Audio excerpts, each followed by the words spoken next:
para cá. Ok. Legal. Bom dia, pessoal. Obrigado, Gustavo.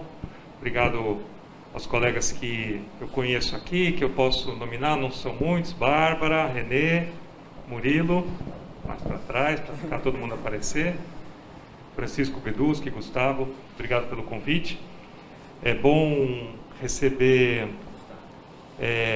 ouvir, né, a fala da Mariane como representante institucional do Ministério da Agricultura, e vocês veem a relevância que é o trabalho conjunto, né, de governo, de instituições de pesquisa, das empresas, das associações. Sem esse trabalho em grupo, a gente não alcança esses objetivos que a gente se comprometeu, né, entre eles o Pacto do Metano, outros pactos, e não levamos o setor adiante, né? Então a gente precisa dar esses passos adiante, e o que a pesquisa puder ajudar para trazer informações, avaliar tecnologias, o que a gente consegue, o que a gente deve aplicar no campo, nas indústrias, nas propriedades, para alcançar essa tão desejada sustentabilidade da produção. Então, vou passar. Ok. E tem um pointerzinho aqui? Não. Esse pointer você tem que segurar um pouco, daí ele... Mas acho que não precisa. Parece para quem está assistindo. Tá joia. Então, nós dividimos essa apresentação, eu com o André. Eu vou começar falando de alguns conceitos, algumas informações que a Mariane começou. Eu também quero destacar aqui a nossa parceria com a Nestlé, tá? Ele é um pointerzinho assim, ok. Que a gente já avançou, né, nessa tratativa, já temos um ano de parceria formal, onde a gente está trabalhando junto nesses estudos as diretrizes de produção de baixo carbono. E hoje eu também aqui represento a Sociedade Brasileira de Zootecnia, sou o primeiro vice-presidente da sociedade. Nós vamos organizar a reunião da SPZ em São Paulo o ano que vem, então já fica um convite para as empresas que quiserem participar da discussão, que quiserem apoiar o evento, a gente pode conversar durante o dia. Faz tempo que não é em São Paulo essa reunião, e ela tem muito interesse para os técnicos todos que trabalham na área de produção animal. Muito bem, então eu vou falar rapidamente sobre esses tópicos aí, contexto, um pouco de desafio e oportunidades, onde eu incluo resultados da COP, dados de emissões e o que a gente entende como balanço de carbono. É uma apresentação mais provocativa, mais conceitual do que uma receita do que a gente deve fazer, quanto deve fazer, como deve fazer. É mais para a gente provocar o início da discussão. Acho que a gente vai ter outras oportunidades para entrar mais a fundo em cada tecnologia. Então, por exemplo, manejo de dejetos. Como eu faço, quanto eu faço, qual é o impacto disso em mitigação. Mas eu gosto de trazer esse slide, eu tenho repetido ele, já não é tão novo assim, é do começo desse ano, mas esse fundo de investimentos, representado aqui por esse empresário, né, por Larry Fink, eles têm algumas dezenas de trilhões de dólares gerenciados nesse fundo. E esse fundo é só um exemplo de qual é o poder ou a força do setor financeiro na transformação no sentido da descarbonização. Porque esses caras é que vão colocar dinheiro para a gente, seja em crédito de carbono, ou seja em financiamentos verdes, e também vão cobrar as ações das empresas para alcançar essa mitigação. E várias empresas já estão assumindo os seus compromissos. Vocês veem aqui o compromisso da carne inglesa até 2040, a própria Nestlé, embaixo o JBS. Então, as empresas estão assumindo esses compromissos, né? E o Brasil também, vários governos também assumiram. Um destaque interessante, que foi antes da COP, né, em agosto de 2021, o IPCC lançou o 6º relatório de referência, que é muito interessante, e ele que desencadeou, de certa forma, essa discussão mais incisiva em cima do metano, que é um tema que interessa bastante a pecuária. Mas o que tem de interessante nesse relatório? Primeiro, esses tais de aerossóis, que são partículas muito fininhas que ficam na atmosfera, principalmente pela queima de combustíveis fósseis dos carros, diesel e gasolina. É uma partícula física e ela segura a radiação solar. E olha só, então, que nesse sentido o combustível fóssil está ajudando a frear o aquecimento, porque ela é uma barreira física. Só que todos os governos estão caminhando para transportes com menos uso de combustíveis fósseis, e os aerossóis vão acabar, vão cair. Ao cair os aerossóis, o aquecimento global vai aumentar. Então, existe uma certa contenção do aquecimento por conta dos aerossóis. Não tem nada a ver com o metano isso, mas é um aspecto interessante. O metano entrou em foco.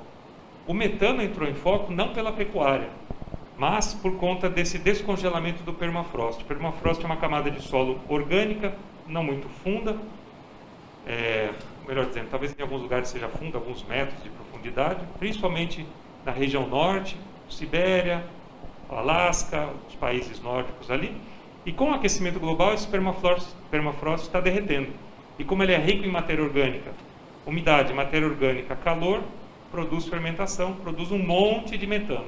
Muito mais do que o metano da pecuária. Então isso gerou um interesse científico e um interesse, uma preocupação muito grande em relação ao impacto desse metano na atmosfera. Mas como o metano é tudo metano, reflete na pecuária. Então a pecuária também tem a sua parcela de contribuição na emissão de metano, portanto tem uma parcela de responsabilidade também para controlar isso. E a discussão do GWP, que a gente vai considerar 100 anos de vida útil do metano. O metano é um gás de vida curta, tem até 12 anos na atmosfera. Uma discussão científica, não há consenso ainda qual a melhor métrica. Nesse ano a gente está discutindo num grupo da FAO, da Livestock Environmental Performance Assessment Performance, dali, uma diretriz sobre o metano. E lá tem um capítulo específico sobre o GWP, mas não há consenso de qual adotar. É muito mais uma decisão política e estratégica dos países do que técnica. Então, por fim, na COP26 foi assinado o Pacto Global do Metano e o objetivo é a redução de 30% das emissões até 2030, referente ao ano base de 2020. Tá? Isso não quer dizer que todas as indústrias e todos os setores vão ter que reduzir 30%. Qual é um termo que os estrangeiros usam? É aquele da low hanging fruit. Qual é a fruta mais baixa que está mais fácil de eu pegar? No metano, essa fruta é vazamento de gasoduto e exploração de óleo e gás. É ali onde você tem muito metano sendo perdido e quando você encontra um vazamento e contém esse vazamento, diretamente você retorna valor econômico. Então, é uma excelente fruta fácil de colher. A pecuária é uma fruta mais difícil, porque exige uma série de tecnologias para você conseguir alcançar a mitigação. Então, o foco desse pacto vai ser a indústria de óleo e gás, principalmente de gás global, né? Mas, quando a gente pensa em produção sustentável de alimento, a gente tem alinhamentos globais e alinhamentos nacionais. Então, se a gente pensar com os ODS, né, os 17 ODS, a produção sustentável atende uma série deles. Existe também o conceito da bioeconomia, que tem crescido muito. Toda vez que a gente olha um diagrama de bioeconomia, a gente vê pecuária ali, porque a pecuária consegue usar coprodutos de uma série de indústrias como ingredientes e também consegue aproveitar pastagem, que não é alimento para nós, por exemplo, e também consegue reciclar manejo dejetos, os fezes e urina, num ciclo de bioeconomia de uso de reciclagem desses nutrientes.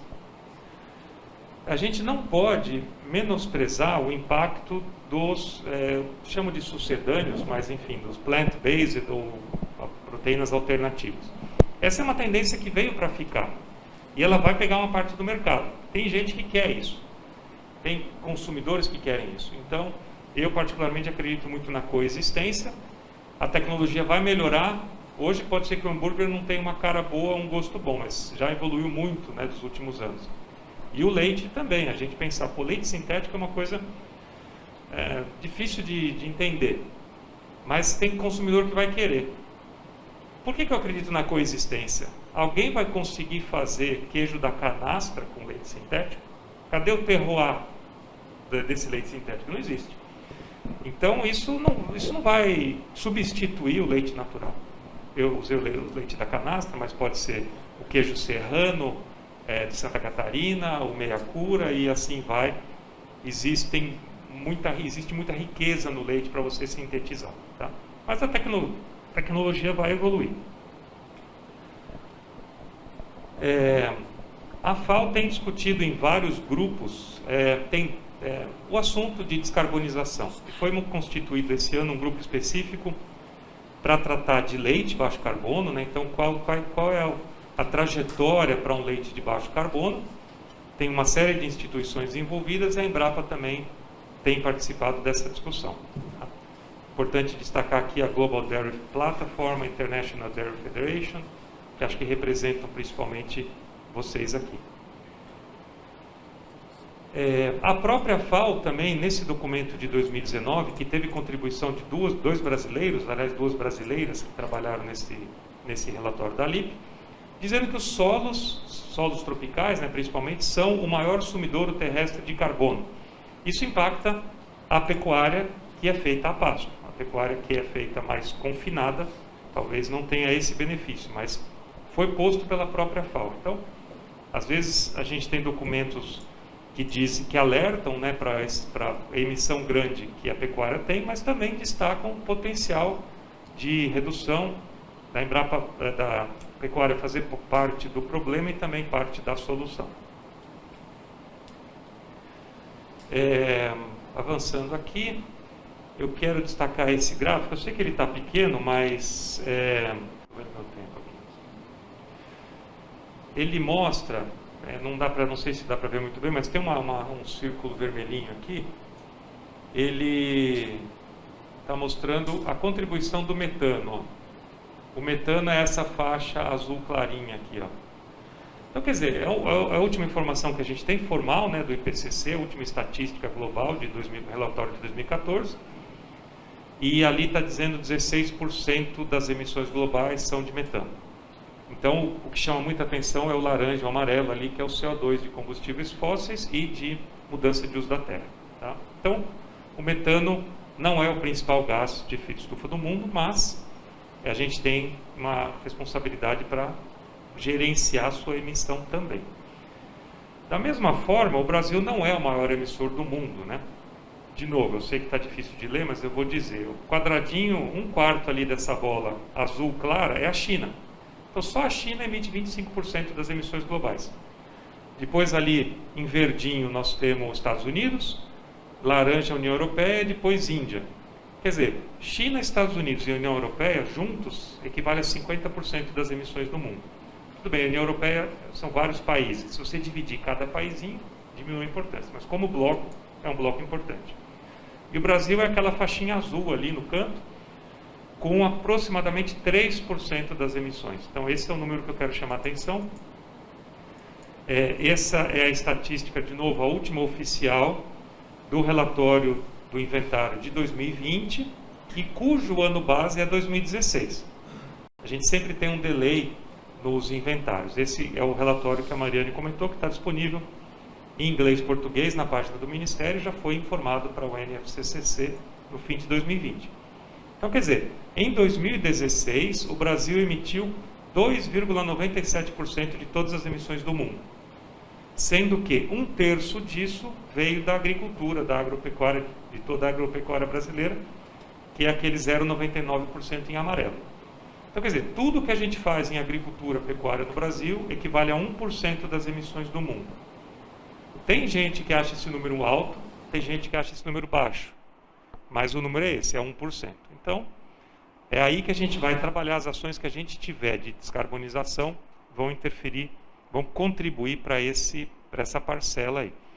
Os outros 2/3 é uma parte grande, praticamente as 3 partes principais de emissão é a energia, mudança de uso da terra, que é resultado de desmatamento e queimada, e a agropecuária, aproximadamente 1/3 cada um.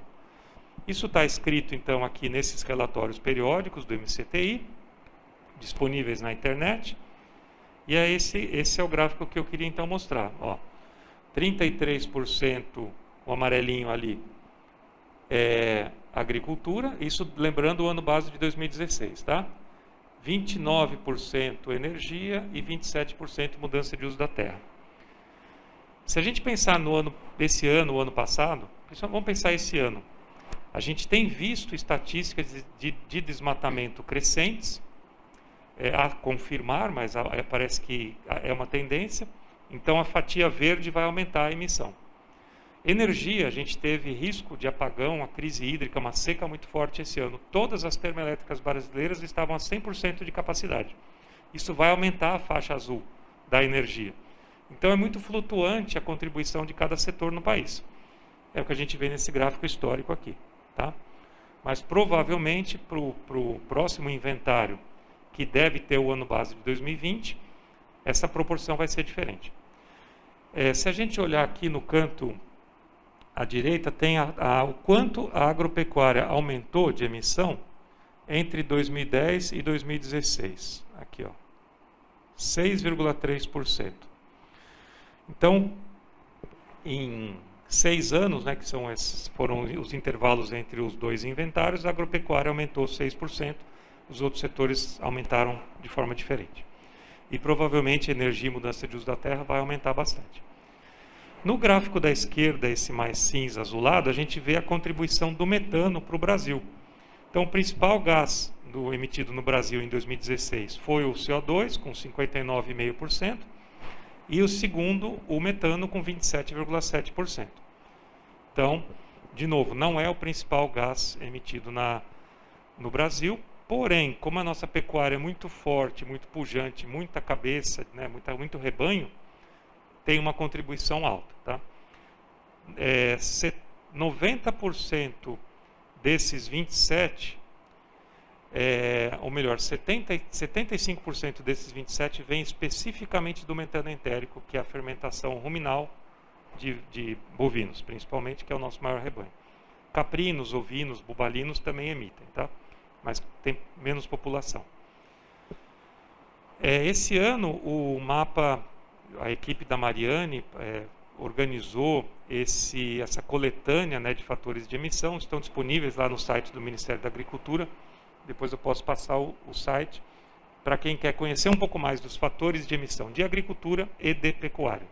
Então, quer dizer, o que a gente tem de pesquisa feita com a emissão de vaca em pasto ou vaca em confinamento? Vai estar um resumo breve nessas coletâneas aqui. Os resultados de pesquisa, não só nacionais, né, internacionais, mas vou puxar a brasa para a nossa sardinha aqui, eles indicam que intensificar o sistema de produção reduz a intensidade de emissão. E o que é a intensidade de emissão? A Mariane comentou isso também na fala dela. A emissão é um lado da moeda. A produção é o outro lado da moeda. Não dá para você dissociar as duas coisas. Então pensa numa vaca vazia, uma vaca seca. Está emitindo. E está produzindo o quê? Nada. Mas ela continua emitindo. Então você tem que fazer ela produzir. Você tem que buscar eficiência na produção da vaca. Mas você não pode também intensificar ao extremo. O máximo da intensificação talvez não seja nem o ótimo econômico, nem o ótimo sustentável. E esse nível de intensificação vai depender muito do tipo de produção e da região onde você está. Então esse é um desafio muito grande para as indústrias e para os produtores. Encontrar o equilíbrio e o ponto ótimo da intensificação da sustentabilidade para poder alcançar a descarbonização também. E a gente só consegue fazer isso com a adoção de tecnologias. E tem uma série já desenvolvidas e há outras que a gente provavelmente ainda precisa desenvolver. Então, por isso o estímulo, né, à ciência, à tecnologia, o investimento em ciência, tecnologia, em eventos como a reunião da SBZ é tão importante para a gente poder fomentar a ciência e desenvolver as novas tecnologias que a gente precisa. Essa é uma informação da FAO também. Eu vou chamar a atenção para o círculo da esquerda, o gráfico da esquerda, que fala do leite. E aqui, dependendo de quem você considera, se você é produtor e quer estudar suas emissões, as emissões internas da fazenda elas entram no que a gente chama de escopo 1, que é o escopo da emissão do seu sistema de produção. Vocês, como indústria, o escopo 1 de vocês é o da indústria, é o dentro da indústria do processamento. E o seu produtor passa a ser o escopo 3. É só uma definição que meio que só formal, mas de fato a gente precisa trabalhar em todos os escopos. Eu preciso conhecer a produção a emissão do meu produtor, né, do meu fornecedor, a emissão da minha indústria, quanto eu estou gastando de energia, água, o que eu posso melhorar nos meus processos, toda a emissão decorrente do transporte do meu produto até o consumidor e, por que não, a logística reversa das embalagens. Então, tudo isso são diferentes escopos, mas a gente tem que conhecer todos eles. Esse caso específico, ele chama atenção no gráfico da esquerda, essa praticamente 50%, 46,5% da emissão do metano entérico. Então, é o principal gás que a gente tem que intervir. Na projeção fica outra cor, né? Aqui está aparecendo verdinho. E os outros gráficos, as outras partes importantes que a gente tem que considerar, estão aqui, ó. São essa listrinha aqui, ó, de manejo de dejetos, o óxido nitroso, depois o óxido nitroso de fertilizantes e o custo da alimentação. Então você vê que alimentação, dejetos e emissão de fermentação entérica equivale aí a quase 80% das emissões. Então, se a gente tem algum ponto para atacar, está nessas três opções aí. Seriam os primeiros, né? Quando a gente fala de balanço de carbono, é uma conta muito simples, de mais e menos, todos sabem fazer. O difícil é você achar os coeficientes para colocar nessa equação. Eu estou usando como exemplo aqui um sistema complexo, né, que é o sistema de integração lavoura, pecuária, floresta. Esse exemplo lá da Embrapa Pecuária Sudeste, que já fica o convite, né, para a gente fazer um evento presencial lá e ver isso na prática. A partir de janeiro a gente está recebendo visitas novamente. Mas eu preciso conhecer modelo de crescimento de árvores, porque cada árvore cresce de um jeito. Preciso conhecer composição de folha, galho, tronco e raiz. Por quê? Para o sequestro de carbono formal, eu só considero a madeira do tronco, que é a madeira que o CO2 vai ficar imobilizado por mais tempo. A gente tem estudado bastante raízes dessas árvores e o potencial é enorme, mas como tem pouca ciência, ainda não está, vamos dizer, 100% aceito o sequestro de carbono das raízes das árvores, mas é uma quantidade muito grande. E eu preciso saber quanto de carbono tem em cada fração dessa. Isso a ciência tem feito, a gente tem colegas que trabalham com isso, com excelentes publicações, que estão embasando as decisões de IPCC e outros órgãos internacionais. Em relação às vacas, aquele quadradinho do meio ali, eu preciso conhecer o genótipo, se eu uso cruzamento, se eu uso raça pura. Quais são os resultados produtivos, né? Quanto que essa vaca está produzindo, como é que estão os meus índices de sanidade, de reprodução. Preciso ter modelos para estimar a emissão de metano e óxido nitroso. É muito difícil você medir isso na propriedade. Então a gente tem que usar matemática, usar os modelos, pegar as experiências que os centros de pesquisa têm e extrapolar esses valores para as condições de produção. A gente não tem todos os fatores de emissão para toda a riqueza de sistema de produção que o Brasil tem, mas a gente tem os principais. Isso está naquelas coletâneas lá e o que não está lá a gente precisa estudar mais. Preciso trabalhar com estrutura de rebanho, que aí entra na eficiência da fazenda como um todo. Adianta eu ter para cada vaca em lactação uma vaca seca? Lembra que a emissão é da... Tudo bem que é da vaca, mas a sua produção é da fazenda. E a emissão é da fazenda e a remoção é da fazenda. Então, ser eficiente na exploração, né, do rebanho, na estrutura do rebanho, como ter um rebanho eficiente é muito importante. E no último canto ali, os modelos de crescimento de plantas forrageiras, qualidade, quantidade, estacionalidade, o que eu dou para a vaca comer quando não tem pasto. Sequestro de carbono nas raízes, que é um potencial muito grande, como eu comentei lá da FAO. E existem diferentes taxas de acúmulo para diferentes tipos de solo e diferentes tipos de manejo em cima daquele solo. Então também não é simples de fazer, tá? Mas o balanço é isso aí, é mais e menos. Alguns resultados nossos experimentos lá. Aqui tem essa foto da direita é uma raiz de eucalipto desenterrada, lavada, virada de cabeça para baixo para a gente quantificar a biomassa dessa raiz. Se não me engano, foram 6 árvores abatidas nesse experimento para fazer isso. E deu um trabalhão. Os colegas lá são muito dedicados para conseguir isso. Mas guardem esse número ali, 20,6 toneladas de CO2 equivalente por hectare ano, que é a capacidade de remoção somente nos troncos, sem contar todo o resto, tá? Eu vou avançar aqui para não extrapolar o tempo. Esse é um resultado de outro experimento que compara cruzamentos, né, vaca holandesa pura ou meio sangue Jersey holandês.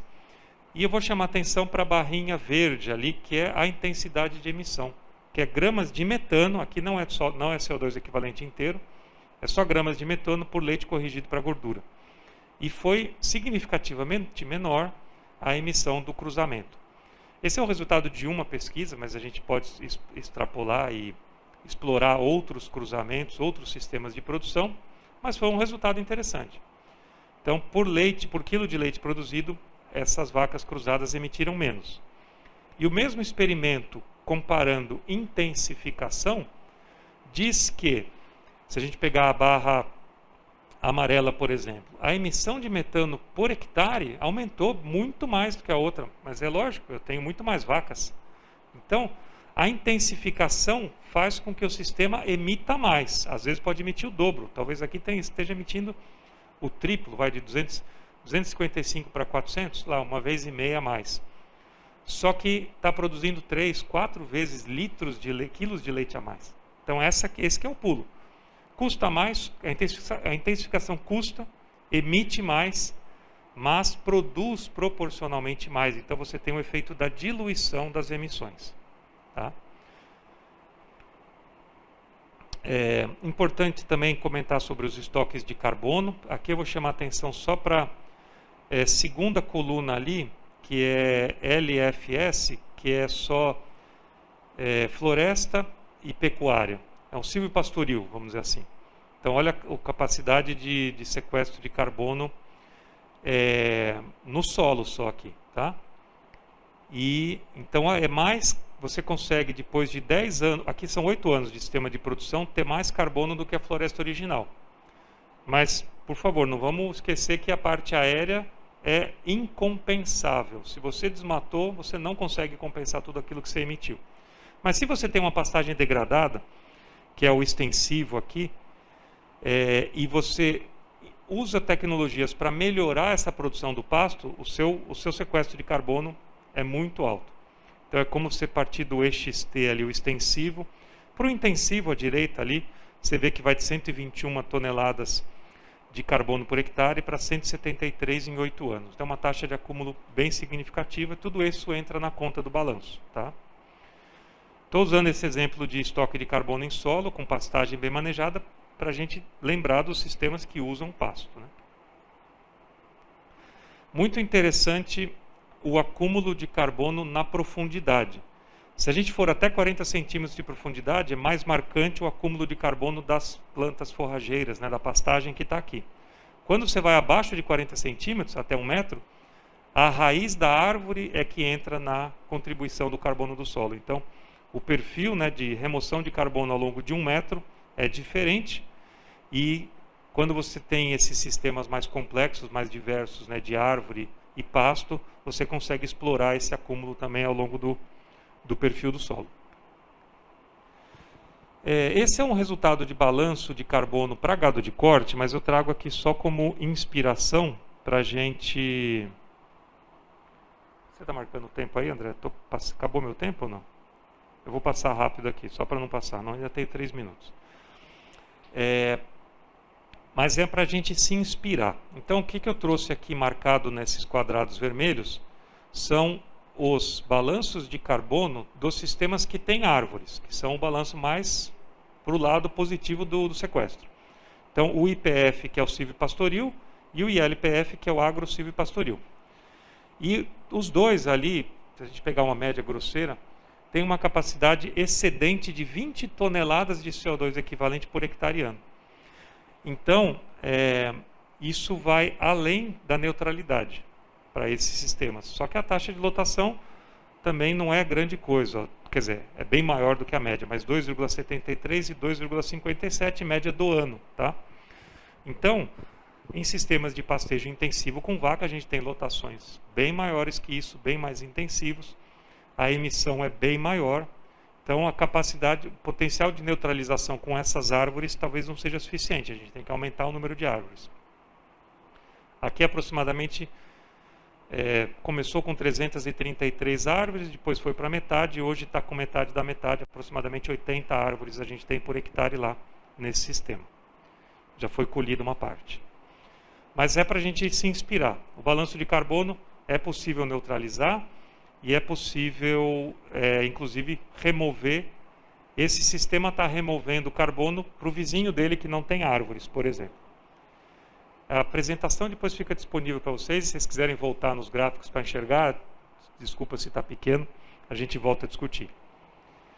É mais essa provocação. Esse trabalho acabou de ser publicado faz 2 meses, talvez, e foi feita uma meta-análise de todos os países da América Latina que têm diferentes estratégias de mitigação. Então aqui você tem uma série de alternativas. Genética, como eu comentei daquele cruzamento. Você tem um potencial de reduzir quase 40% de emissões usando uma genética boa. Pastejo contínuo bem manejado, reduz 22% das emissões. Pastejo rotacionado bem manejado, aumenta mais carbono no solo. E também diminui mitigação, diminui metano, porque a qualidade da pastagem é melhor. Reduz 35%. Proteína adequada na dieta, 10%. Uso de alimentos concentrados, parece óbvio falar isso aqui, né, nesse ambiente, mas uma enorme parte do nosso rebanho nunca viu ração na vida. Então, tem o potencial de reduzir 20% e simplesmente aumentar a alimentação. De novo, parece óbvio, né? Mas na pecuária de corte a gente tem aquela figura do boi sanfona que cresce, emagrece, cresce, emagrece. Só de você manter a constância na alimentação e a constância no desempenho dele, encurtando o ciclo de produção, você pode reduzir 37% a emissão de metano. Então, são potenciais significativos para a gente pensar qual é a estratégia que eu vou adotar em qual região, em qual propriedade. Um exemplo de como a tecnologia pode nos ajudar a usar esses conceitos de mitigação. Essa é uma imagem lá do nosso sistema de produção de leite. A gente tem uma parceria com a Delaval, com uma ordenha voluntária, um robô de ordenha, o primeiro a pasto do Brasil, né, André? André é o responsável pelo projeto. E o que eu acho legal dessa sacada do projeto? O manejo do rebanho é feito pela ordenha, no sistema computadorizado eletrônico, com portões inteligentes. Então, o que acontece? Quando o gado vem para a ordenha, por exemplo, primeira ordenha da manhã,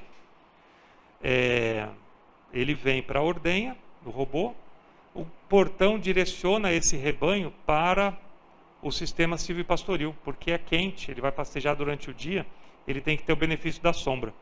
Então ele vai pastejar ali durante o dia. Quando ele vem para a ordenha da tarde, no fim da tarde ali, ela escolhe a hora que ela vem, mas imaginando, né, na hora do fim da tarde em diante, o portão direciona a vaca para o sistema de pastejo, onde a gente tem ali esse ano aveia e trigo, né, em sobressemeadura. Agora, talvez nessa época já está acabando, o pasto já está vindo bem, agora meu tempo acabou. E o sistema é feito, ajuda a gente a fazer esse manejo de forma eletrônica, porque o portão reconhece o colar e já sabe para onde aquela vaca tem que caminhar. Então, isso a gente está medindo, todos os indicadores, é um projeto novo, a gente pretende medir emissões, remoções, índices produtivos, para saber se isso realmente está nos ajudando e ajudando a gente na sustentabilidade. É muito evidente o impacto da sombra sobre o bem-estar animal, né? Se a gente pegar a estrada, aqui no cantinho à direita, essa linha mais amarela é a estrada da entrada da Embrapa Pecuária Sudeste, asfaltado. O quente é laranja e o escuro é a sombra, que é muito mais confortável para os animais. E vocês sabem melhor que eu que as vacas são inteligentíssimas, né? Elas exploram o ambiente que a gente der para elas da melhor forma possível. Então, acho que essa foto é sua, André? Acho que é sua, né? Deu um trabalhão amarrar essas vacas, uma em cada árvore ali, né? Tem que pegar o colar e tal. Então, quer dizer, elas pastejaram de manhã, estão tranquilas ali, cada uma foi procurar sua sombra para ruminar, ficar tranquila e produzir leite. Então, se a gente der a oportunidade para esse ambiente mais rico, privilegiando o bem-estar, o reflexo em produtividade também virá. Agora eu passo a palavra para o André, para ele continuar aqui a discussão com vocês. Então esse passa aqui para frente, André. Obrigado, Bente. Pessoal, bom dia. É uma satisfação poder participar do evento. Eu agradeço o convite e rever alguns amigos, né? Só no presencial, isso faz muita diferença para a gente, né? Então, obrigado pela oportunidade. Eu vou completar a palestra do Bernd com um ponto de vista um pouco diferente, porque o que eu tenho percebido, como eu trabalho na área de inovação e transferência de tecnologia, a gente ouve falar muito dos fundos de investimento, da política das empresas, da política nacional, de descarbonização, é a palavra da hora. Chegam perguntas e demandas para a gente que, apesar do grande estoque de ciência que existe, ainda não tem essa tradução para a aplicação prática no dia a dia das fazendas. E como a gente trabalha com técnicos da extensão rural e com os produtores, a gente acaba tendo dificuldade para poder falar, olha, para você melhorar a sua pegada de carbono, faça isso, isso, isso. É muito difícil nesse momento que a gente está. Primeiro porque é um assunto extremamente complexo de se lidar, né? Como o Alexandre mesmo falou, a gente tem que conhecer qual é o modelo de crescimento das árvores, que tipo de sistema de produção, que tipo de gramínea, como é que eu vou manipular esses fatores de produção dentro de uma propriedade rural. Então não é fácil, né? Então traduzir a ciência para o campo, a própria Mariane, né, do mapa falou isso, trazer inovação para o campo é um passo que vai além da ciência. E nós não vamos conseguir fazer isso sozinhos, né? Sem uma colaboração efetiva do setor produtivo, da indústria, até da própria sociedade, isso vai ser muito difícil acontecer. Aqui eu coloquei essa necessidade de mudança de uma situação, a pior situação possível, que é a extensiva, no caso aqui com essa foto dramática das búfalas de Brotas, né, dentro do estado de São Paulo, a 100 e poucos quilômetros daqui de Ribeirão, que é uma comoção nacional e a gente, infelizmente, traz um impacto enorme para toda a cadeia, né? E do outro lado, um sistema muito mais tecnológico, muito mais com conhecimento aplicado para a produção sustentável de leite. Essa passagem desse mundo para esse mundo não é uma coisa prática, rápida, demanda investimento, colaboração para que isso aconteça no dia a dia, né? Uma das formas de abordagem de resolver problemas complexos é a colaboração efetiva, realmente, da ciência com a indústria para poder resolver o problema, né? Ok. Eu vou mostrar aqui alguns slides rápidos, né, de um exemplo da Universidade de Wageningen, na Holanda, como proposta de alternativas tecnológicas para as diretrizes da União Europeia para o nitrato e o fosfato no solo, né? É um problema grave, já existe uma política do bloco inteiro para isso, mas o que é interessante é que essa fazenda, que fica localizada no leste da Holanda, na divisa com a Alemanha, áreas de solos muito arenosos, né? Eles colocaram, é uma fazenda experimental, onde eles colocaram todo o conhecimento disponível para produzir leite com o menor impacto ambiental possível, tá? Então, é uma característica da fazenda, chama Demark, ela simula uma fazenda média da Holanda, 78 vacas, 1,7 unidades de animais por hectare, em torno de 9 mil litros por vaca.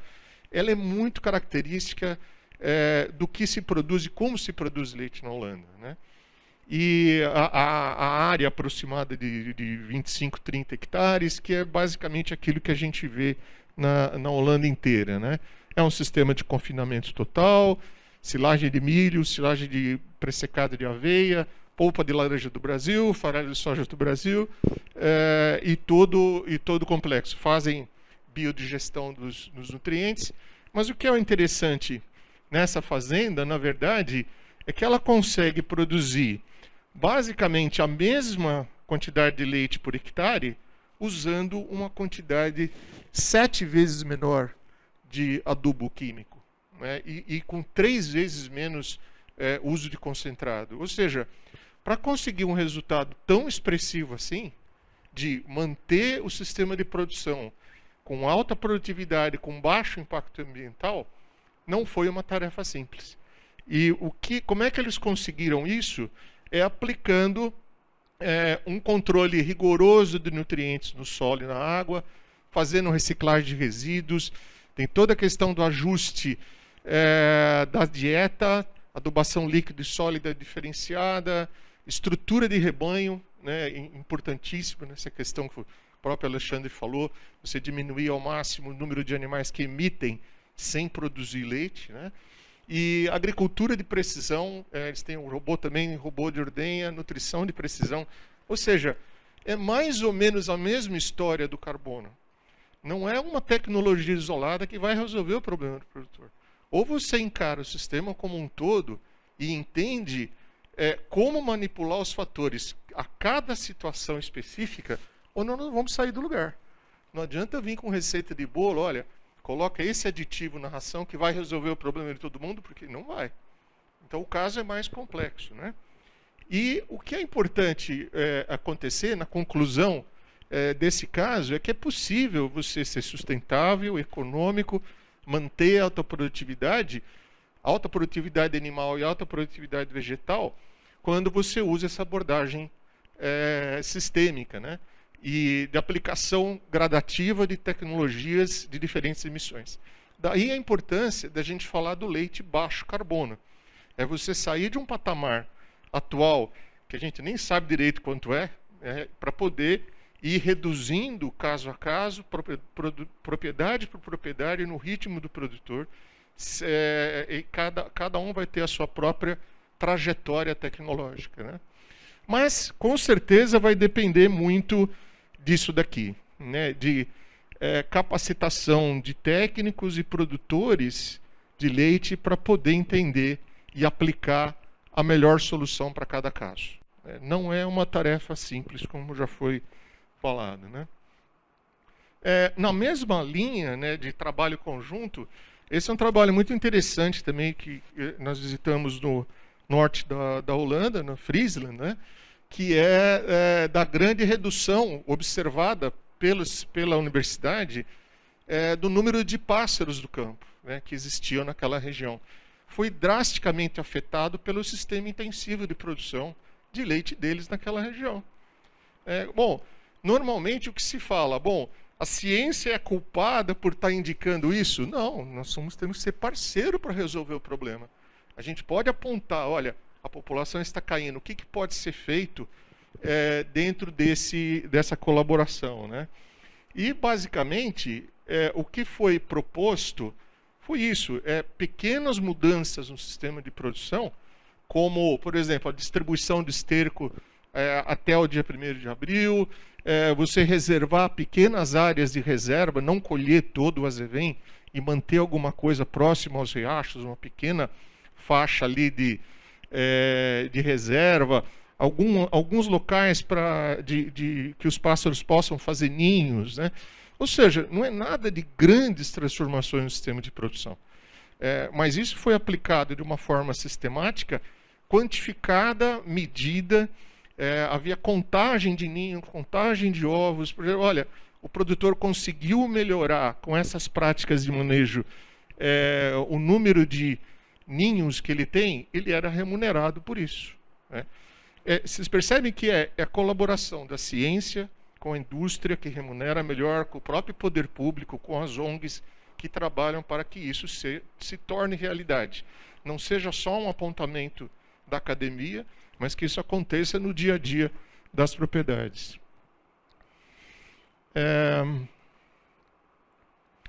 Outro ponto que eu queria destacar, eu já estou finalizando a minha fala, é a questão de como a Irlanda vem trabalhando com isso, né? A Irlanda é um país muito interessante, também pequeno, né? Uma ilha onde o sistema de produção deles é basicamente baseado a pasto com o uso de concentrados, né?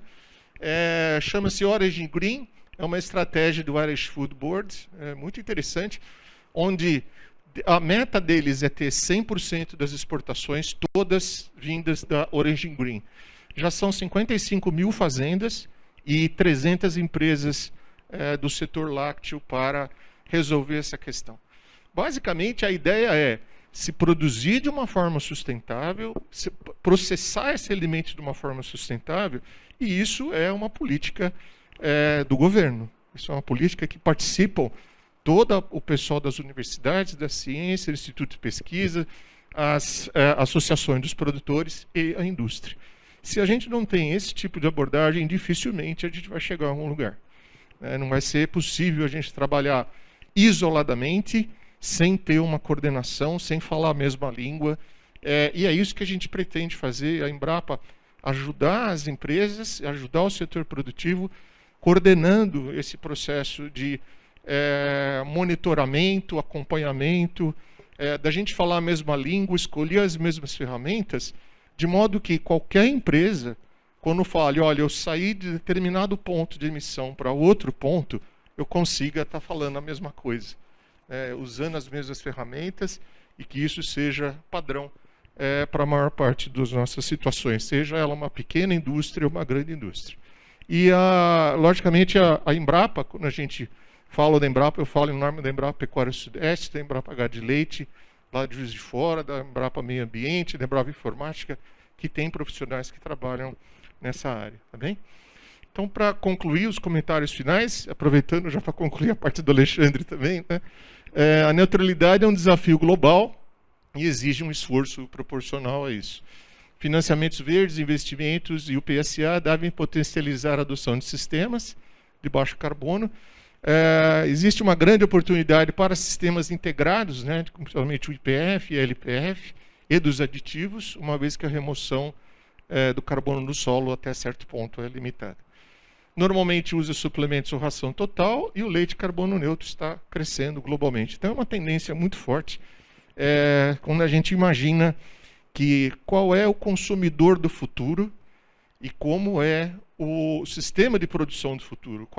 Qual é o fornecedor que vocês querem ter no futuro? Isso tem que ser pensado agora, né? É o que a gente está tentando fazer dentro da Embrapa. Tentar prever a mudança de consumo e a mudança de sistema que é necessário para atender essa demanda. Então era isso que eu queria complementar. Agradeço também, viu, Gustavo, a oportunidade. Obrigado aí pela porção.